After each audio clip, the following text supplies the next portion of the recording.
You pray, you cry, you beg for a sign. But the heavens are still, no thunder, no whisper, just silence. And you wonder, is God absent? Or is this what presence really sounds like? Across the world's traditions, in scripture, in mysticism, in philosophy, and in psychology, silence has never been treated as emptiness. It has always been presence in another form. Silence does not flatter us with easy answers. It shapes us with weight and waiting. We long for voices from heaven. Instead, we are given stillness. And stillness, across ages and cultures, has always been the teacher. In the Hebrew Bible, there is a book called Job. It tells the story of a man named Job, known for his righteousness. Yet suddenly his world collapses. His children are killed in a storm, his wealth is stolen, his health destroyed. He sits in ashes, scraping his sores with broken pottery. His friends come to visit him. For 7 days they sit in silence, and in that silence there is comfort. But when they begin to speak, their words wound deeper than his sickness. They tell him he must have sinned, because surely God only punishes the guilty. Job rejects their accusations. He insists on his innocence and cries, I call to you, but you do not answer. I stand and you merely look at me. For 37 chapters, heaven remains silent. Finally, God speaks out of a whirlwind, but not with explanations, with questions. When God finally speaks, his words may sound harsh at first. Where were you when I laid the foundations of the earth? But this is not rejection, and it is not mockery. It is perspective. God is not saying, you do not matter. He is saying, you cannot see all that I see. Job asks for reasons. God gives him perspective. Instead of an explanation, he speaks of creation, the stars, the seas, the wild animals, reminding Job that human understanding is limited. The silence, followed by these questions, is not meant to belittle Job. It is meant to lift his eyes from his pain to something larger than himself. Sometimes in suffering, a direct answer would not heal us. Why me? Rarely has an answer that satisfies. What heals is the expansion of vision. Psychology calls this reframing, shifting the focus from why to how. Stoicism teaches the same. The world may not explain itself, but it gives us the chance to practice endurance and perspective. Job's story shows that silence can prepare the soul not for answers, but for clarity. He says, my ears had heard of you, but now my eyes have seen you.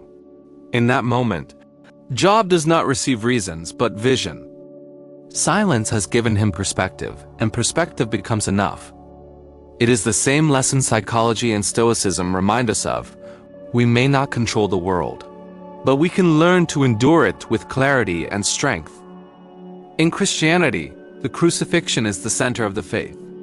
On the cross, Christ cried out words from Psalm 22. My God, why have you forsaken me? The Son calls to the Father. Heaven does not answer. No voice, no rescue, only silence. Augustine, one of the most influential early Christian thinkers, saw this silence as Christ entering fully into human despair. Gregory the Great, a pope and church father, taught that even God's Son endured unanswered prayer. Origen, another early theologian, suggested that this silence showed how human suffering is taken into God's own heart. Centuries later, Martin Luther wrestled with the same cry and called it the deepest expression of faith, to cling even when God seems absent. Philosophers like Kierkegaard would describe this as the paradox of faith, to hold on when every reason to believe is gone. On the cross there's a double silence. Christ does not resist his executioners, and heaven does not intervene. Yet this silence is not abandonment. It becomes the space where endurance reveals its deepest strength and transforms despair into meaning. Even when every comfort is gone, the choice of how to bear suffering still remains.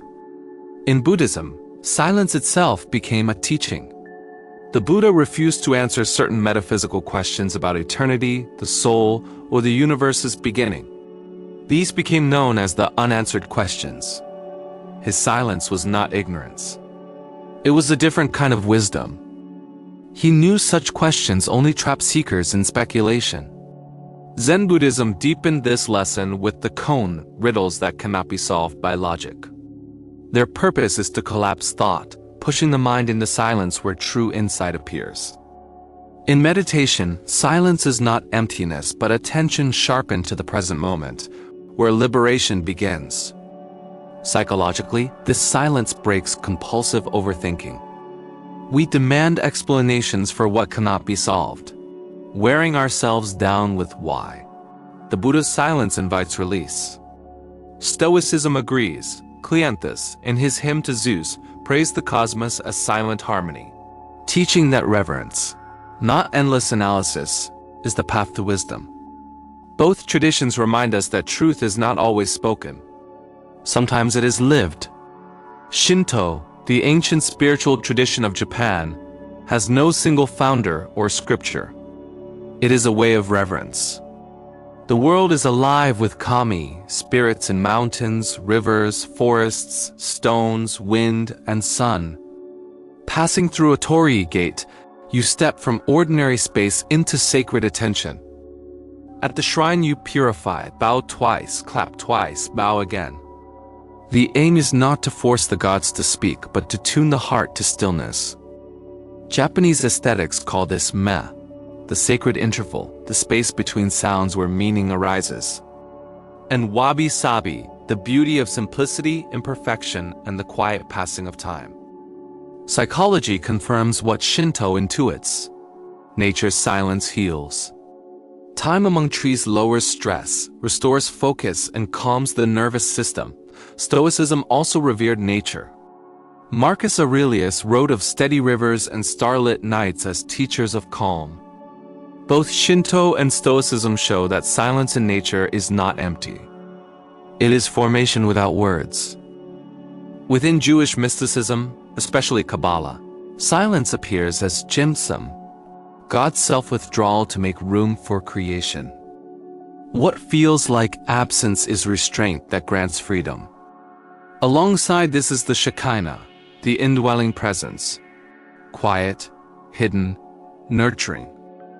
To mystics, silence is not God's absence, but the space where the world and the soul can breathe.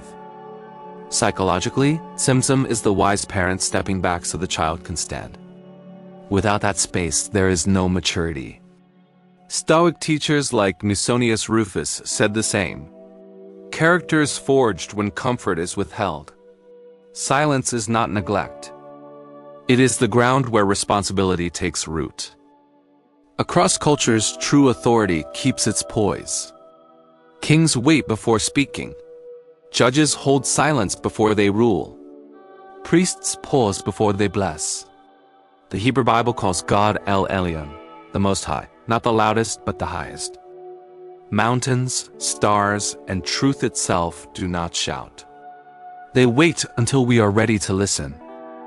In life we feel the same law. A wise leader does not fill every pause. A good therapist does not rush to rescue with words. A disciplined mentor refuses to hand out easy answers. Their restraint is a form of trust. It says, "You are capable." In silence, your judgment strengthens and your courage begins to belong to you. Modern psychology names the power of quiet. In therapy, a well-held pause becomes a mirror where the self can finally appear. In grief, a friend's wordless presence heals more than explanations. In conflict, silence unsettles, breaking the cycle of escalation. Quiet is not passive. It is an active force that reshapes the ground beneath us. Carl Jung wrote of silence as the place where projections dissolve and the deeper self begins to speak. When the ego's noise subsides, you can hear what you actually believe. Acceptance-based therapies echo this. We suffer less when we stop wrestling what we cannot control and commit instead to values-driven action in the present. When heaven is silent, you are not ignored. You are being formed. Silence strips away the illusions that kept you safe but small. It confronts your motives and reveals your core. It is the stillness before the storm, the pause before birth, the breath at the edge of an answer, the interval where courage gathers itself. The silence of Job prepared him for vision. The silence of the cross prepared the world for resurrection.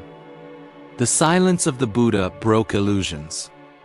The silence of Shinto revealed the sacred in nature. The silence of Jewish mysticism gave space for freedom and choice. The silence reframed by Stoic endurance turned pain into purpose. And the silence of psychology became the mirror for the self. All point to one truth. Silence is not the end of the conversation. It is the beginning of transformation. When God says nothing, He may not be gone. He may be listening. And in His listening, He entrusts you with strength. Silence is the voice of real power. If you wish to keep walking into it, there are more myths, more wisdom, and more truths waiting here on my channel. Subscribe and like the video if you want more journeys like this one.